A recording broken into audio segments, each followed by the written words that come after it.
মুহাম্মদ আরবি তোমাদেরকে একটু ভালোবাসা রেখে যায় নাই তোমাদের জন্য, যে মুহাম্মদ আরবি এই উম্মতে মুসলিমার জন্য কাবার গিলাফ ধরে কেঁদেছেন, বাইতুল্লাহ ধরে ধরে কেঁদেছেন, বাইতুল্লাহর দরজা ধরে কেঁদেছেন, আরাফার ময়দানে কেঁদেছেন, মিনায় কেঁদেছেন, মুজদালিফায় কেঁদেছেন।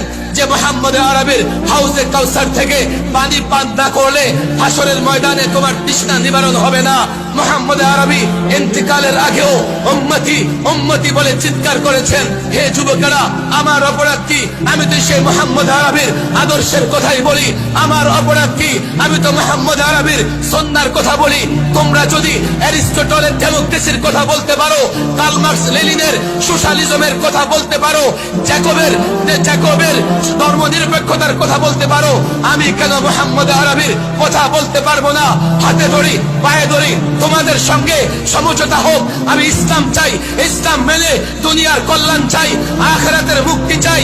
যদি সমঝোতা না হয় আমি ইসলামের কথা বলে ইসলাম প্রতিষ্ঠা করতে চাই, আর তুমি পশ্চিমা তন্ত্র মন্ত্র প্রতিষ্ঠা করবার জন্য আমার বিরুদ্ধে দাঁড়িয়ে যাও, আল্লাহর কসম আল্লাহর দ্বীন নিয়ে তোমার সঙ্গে আপোষ করতে পারবো না। আল্লাহর নবীর আদর্শ বাদ দিয়ে তোমার সঙ্গে আপোষ করতে পারবো না।